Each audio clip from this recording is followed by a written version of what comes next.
Thanks so much, Chair, and good afternoon, witness. I'm Karie Mandandi, Member of Parliament for Sioma constituency in Western Province. Thank you.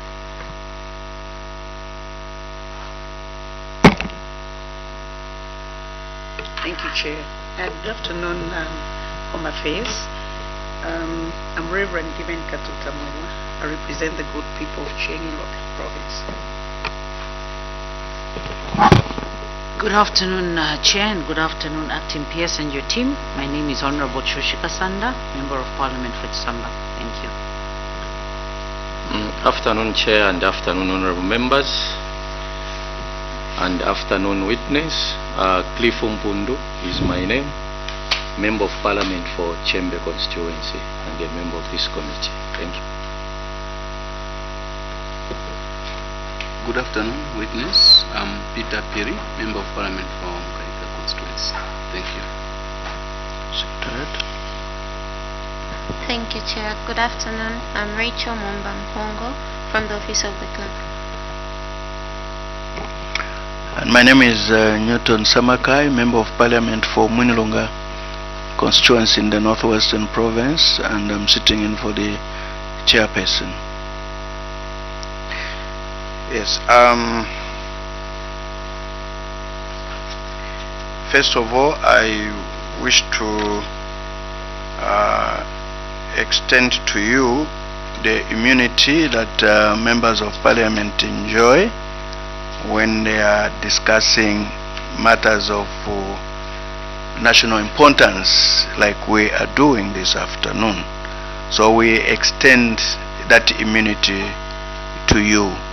What it says is that under Cap 12 of the laws of Zambia, the information that you are going to provide to this committee should be that which is factual, so that you don't mislead the committee to the extent that they end up making wrong decisions.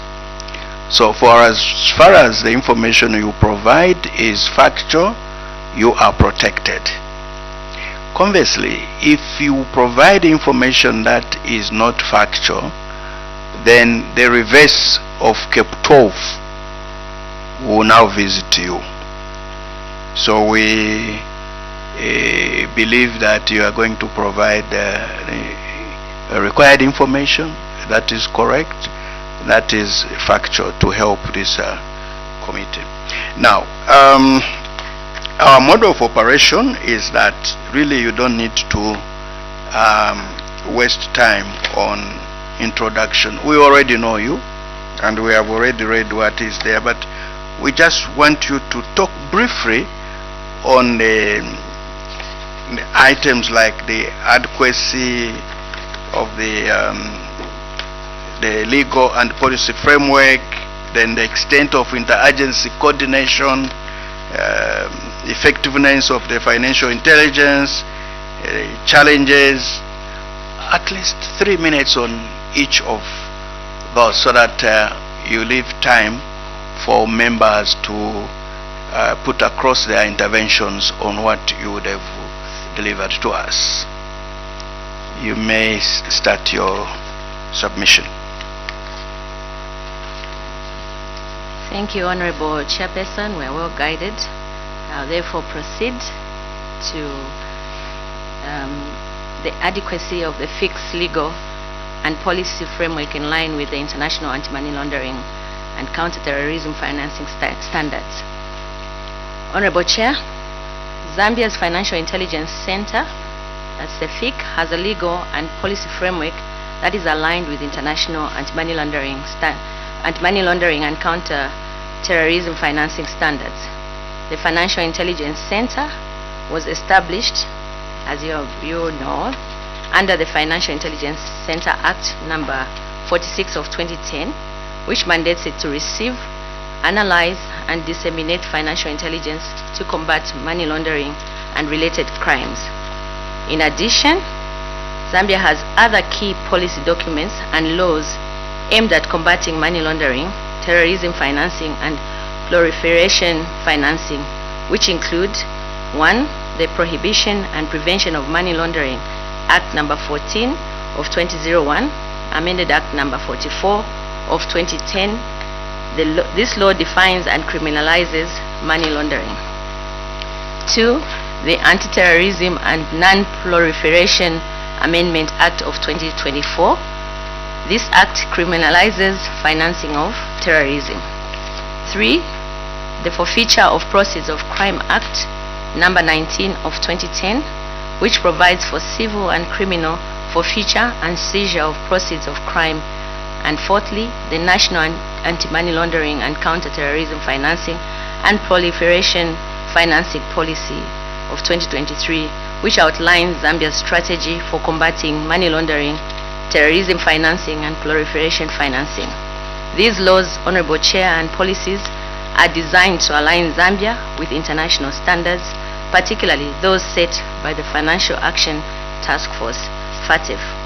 Overall, Zambia's Financial Intelligence Center has a solid foundation, but ongoing efforts are needed to address enforcement gaps and enhance the effectiveness of the anti-money laundering and countering the financing of terrorism measures. On the extent of the interagency coordination, Chair, and stakeholder collaboration with law enforcement agencies, regulators, and financial institutions, as Home Affairs, we are of the position that there is a marked increase in the level of coordination and collaboration between the Financial Intelligence Center and the law enforcement agencies in the Ministry of Home Affairs and Internal Security. The Center and the law enforcement agencies, specifically the Zambia Police Service, the Drug Enforcement Commission, and the National Anti-Terrorism Center, do, among others, the following together with FIC. 1. Intelligence information sharing. 2. Participation in multi-agency task forces. For instance, the Financial Intelligence Center is the secretariat to the National Task Force of senior officials on anti-money laundering, countering the financing of terrorism, which is a framework required by the Financial Action Task Force to foster coordination and collaboration among competent authorities relating to the anti-money laundering, countering the financing of terrorism, and lastly, collaboration and coordination during joint investigations on complex organized crime networks. On the effectiveness, Chair, of the Financial Intelligence Center in detecting, analyzing, and reporting financial crimes, the position of the Ministry of Home Affairs and Internal Security is that the Financial Intelligence Center undertakes strategic analysis and has, over the course of its existence, produced strategic analysis reports that culminate annually into the publication of the National Trends and Typologies report at the end of each calendar year. The report highlights, among others, criminal activities that include money laundering, terrorism financing, and illicit financial flows. The information is disseminated to law enforcement agencies for further investigations. Law enforcement agencies, particularly under the ministry, have found the information helpful in their investigations, and oftentimes the information disseminated by the Financial Intelligence Center has resulted in successful arrests of suspects, prosecutions, and convictions. Honorable Chair, on the challenges affecting the FIC's effectiveness, some of the challenges affecting the Financial Intelligence Center's effectiveness, as observed by the Ministry of Home Affairs and Internal Security, are as follows. 1. Inadequate technology, which hinders the Financial Intelligence Center's ability to effectively receive, analyze, and disseminate financial intelligence. 2. Absence of a secure unified digital platform for real-time intelligence exchange. 3. Inadequate joint training exercises, limiting shared understanding of the investigative standards. And 4. Occasional duplication of efforts where mandates overlap. And lastly, Chair, a challenge that was identified is the inadequate awareness by some of the financial institutions and the public on their roles and responsibilities in reporting suspicious transactions, hindering the Financial Intelligence Center's efforts. On the way forward, in terms of recommendations, Chair, we are recommending that one, government should prioritize investment in modern anti-money laundering and countering the financing of terrorism technology, including advanced data analytics, artificial intelligence, and machine learning tools to enhance transaction monitoring and pattern detection. We also recommend that they develop and deploy a secure, centralized digital intelligence sharing platform that links the Financial Intelligence Center, law enforcement agencies, regulatory bodies, and relevant government institutions. Thirdly, Chair, we recommend to institutionalize regular joint training programs and simulations involving the Financial Intelligence Center, law enforcement agencies, prosecutors, regulators, and financial institutions. 4, to clearly define and harmonize institutional mandates through interagency memoranda of understanding. 5, to conduct nationwide public awareness campaigns on anti-money laundering and countering the financing of terrorism obligations, focusing on reporting suspicious activities. And lastly, to provide targeted training for financial institutions, designated non-financial businesses, professions, and mobile money operators. In conclusion, Chair, Zambia's Financial Intelligence Center's operations operates under a strong legal and policy framework aligned with international anti-money laundering and countering financing of terrorism standards. Notably, the Financial Intelligence Center Act of 2020. While this framework is sound, enforcement gaps and the need for updates to address emerging financial crimes remain a threat. The Financial Intelligence Center collaborates well with the law enforcement agencies, regulators, and financial institutions, but information sharing and cooperation can be further strengthened. Despite its mandate to receive, analyze, and disseminate financial intelligence, the Financial Intelligence Center's effectiveness is constrained by limited resources and inadequate technology. To enhance performance, key recommendations include increasing resource allocation, upgrading technology, and strengthening stakeholder awareness and training. Overall, the Financial Intelligence Center has a solid foundation, but addressing the challenges will significantly improve its capacity to combat money laundering and terrorism financing. Chairperson, I submit and I thank you. Thank you very much. Members, there you are. Honorable Gatuta. Thank you, Chair. I just want to take the acting PS on our recommendations on the way forward, page 7.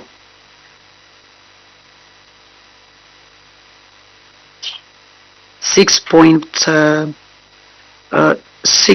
2, develop and deploy a secure, centralized digital intelligence sharing platform that links the Financial Intelligence Center, law enforcement agencies, regulatory bodies, and relevant government institutions.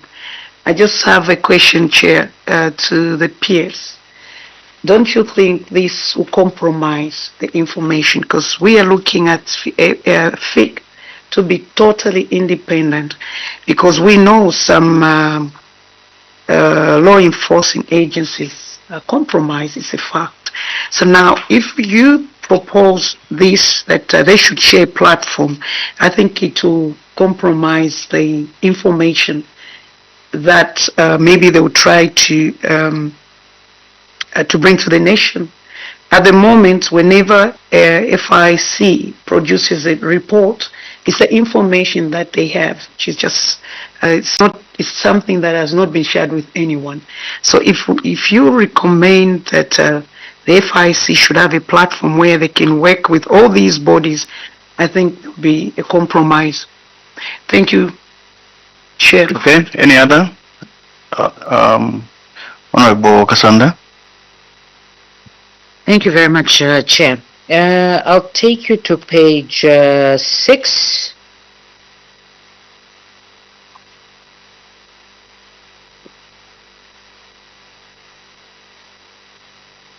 Okay. So, Acting PS, thank you very much for that detailed and elaborate presentation or submission. So, I'll take you to page 6, number 4. Where you speak about the occasional duplication of effort where mandates overlap. So what I just wanted a clarity on that one, where you're talking about the mandates overlapping. Are these the mandates within the FIC itself, or it is within the law enforcement agencies? I think that is something that we would like to understand. And also taking you to page 8, number 4 again, where you spoke about clearly defining and harmonize institutional mandates through the interagency memorandum of understanding. I think that is a bit similar to what I had asked. So I would just like a clarity, and also just to get an understanding from yourselves. Looking at FIC and the challenges that they are facing, most of the times, or most of the witnesses that we have had, have spoken about the delayment in the dissemination of the report. So what I wanted to understand from you, once you receive that report, whoever gets it early probably starts their investigation at that point. How do you harmonize amongst yourselves as law enforcement agencies in terms of who starts with the investigation, who ends with the investigations, or do you all do them at the same time, or do you give a chance to the other to actually investigate? Thank you. You can take on another. I think she had 3, yeah? 3. I think you can tackle those 3 before we overload you. Thank you, Honorable Chair. I will start. Thank you, Honorable. You are free to ask your staff, your team to help you. I will, Chair. Thank you, Honorable Katuta, for your question related to a digital platform, a unified digital platform that we are proposing. Honorable Member of Parliament, this, just to start with, our proposal is to ensure that whatever platform is proposed is secure, meaning it's not anyone sitting anywhere who will have access to the platform, but those that are relevant to the inquiry or the mandate.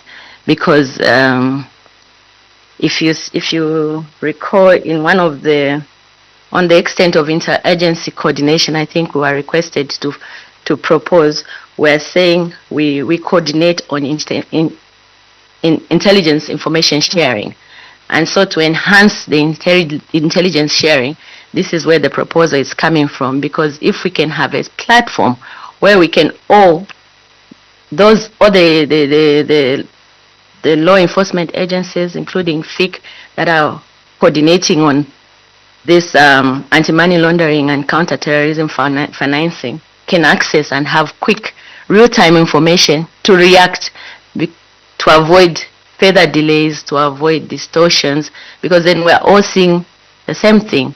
We're all looking at the same information and real time, and then we can react quickly. But I'll ask legal counsel, who's directly involved, also maybe to just add. Legal counsel. Thank you, Chair, and thank you, Acting PS. I was just going to add that Well, your concern is well noted, and I think we know that these days systems are easily manipulated, especially when it's a system that's online operating on a platform. But what we should all be aware of is this is already happening in the background. So the FIC don't work on their own. They work with other law enforcement agencies. So this is already happening. Information is shared between the DEC and the FIC, the National Anti-Terrorism Center and the FIC, the police and the FIC. It's already happening. So the proposal is just to streamline, because we know that hard copies and paperwork, of course we exchange intelligence information informally, but a lot of it still has to go through official channels between law enforcement agencies. So this proposal is just to cut down on those delays. So this is already happening.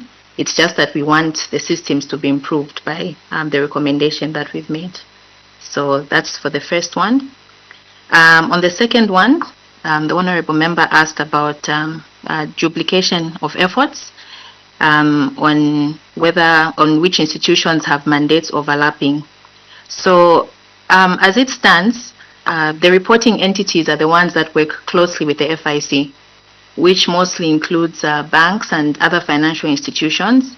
But these reporting entities can also be called clients or just private citizens.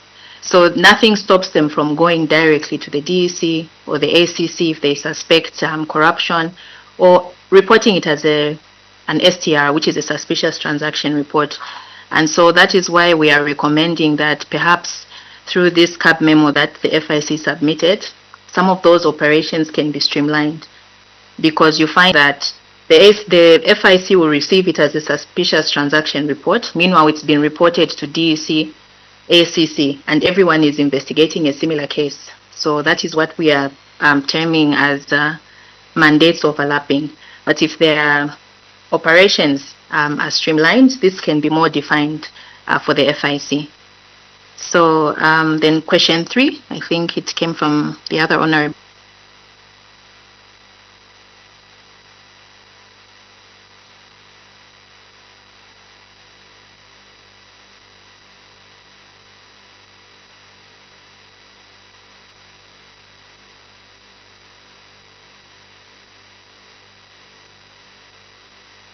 System that's in place to say who starts or who ends per se.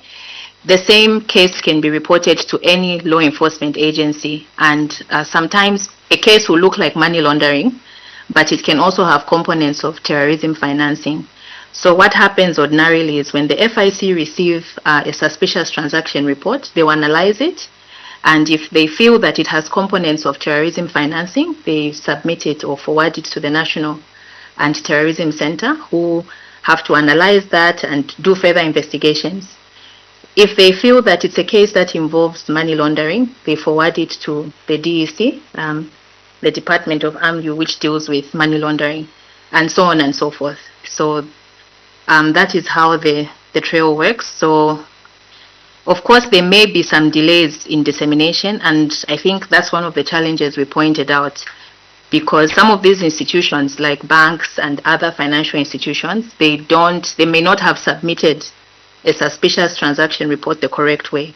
So by the time it gets to the FIC, they probably have to send it back for more information, requesting the institution to provide more details. And so those back and forth is what we are saying can be a delay in dissemination, because the dissemination to FIC doesn't end there. It's still FIC to analyze it and then send it to other law enforcement agencies that may deal with that. So I hope that answers some of the questions. I thank you, Chair. Yes. Okay. Okay. Thank you so much. Madam PS, the reason why I'm asking about compromising, FIC does not deal with an ordinary person. They deal with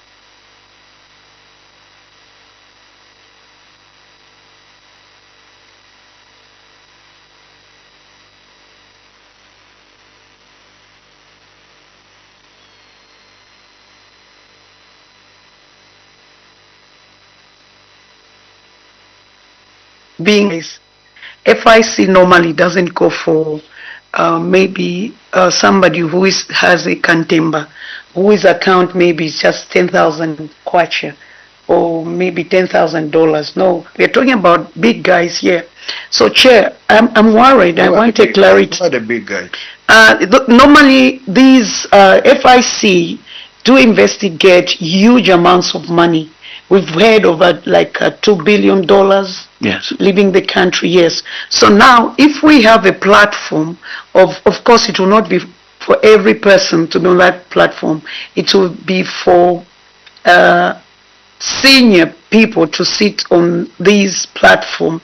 Now the question is, because imagine if another senior person is seated there and they want, for example, just for argument's sake, to investigate a company which belongs to, for example, a minister, don't you think there'll be that of like sending a warning that you're being investigated? Thank you, Chair. Thank you. Yes, Acting PS. Thank you, Chair, and thank you, Honorable Minister. I do agree that wherever human beings are, there is that percentage of compromise which we cannot run away from. Mm-hmm. And even in any system, it's what you put in and what comes out. It's still, human beings are still involved.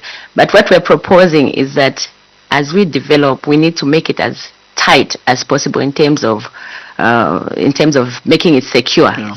Because in any dealings that we're in and in the age that we're at, technology is a must to quickly just conclude cases and not drag, like you are saying. The report has to be, once they finish, they have to go to one office and the investigations and so on. So just to try and make it more effective, our proposal is that we embrace the digital age that we're in, but of course mindful that there'll still be a percentage, Honorable Member of Parliament, because human beings are involved. But we'll make it as, we're proposing that they make it as secure, because once we have information, intelligence sharing, real time, it will help even curb these suspected transactions so that they don't proceed, that money has left and so on.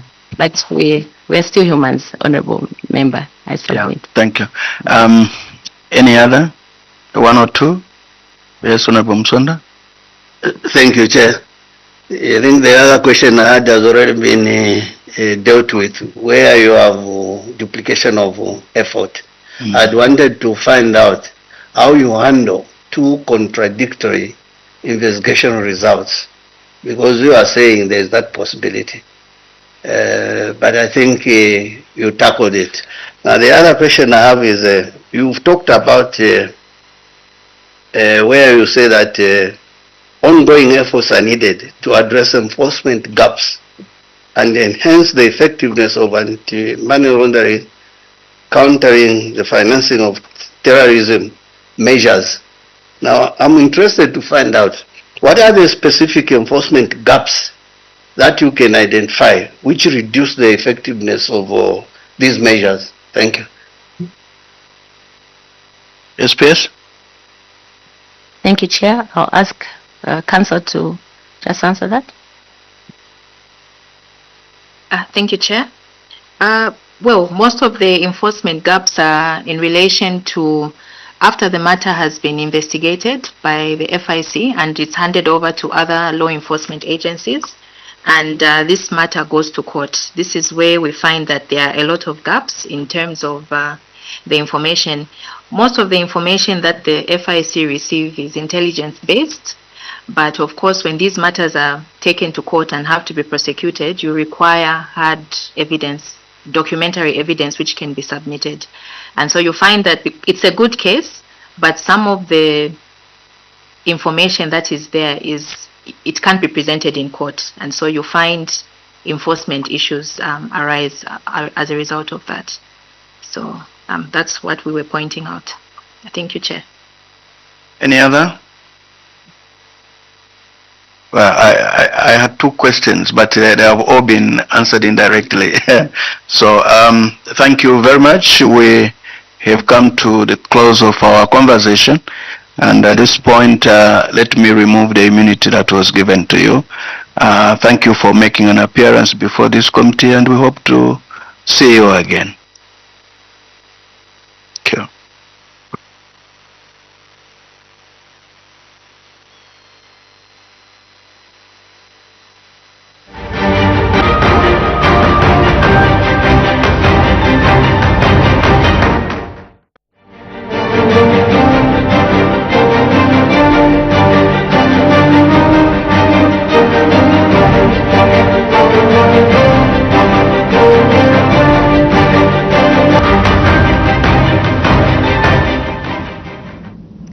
That was a submission from the Ministry of Home Affairs and Internal Security.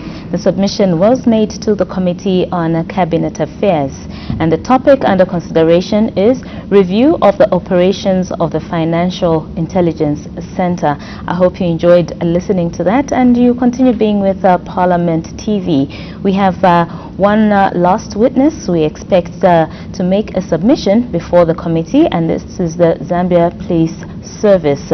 So in a short while we'll take you back to the committee where we do expect the Zambia Police Service to make a submission to the Committee on Cabinet Affairs. So this afternoon on Parliament TV, our attention is on the Committee on Cabinet Affairs.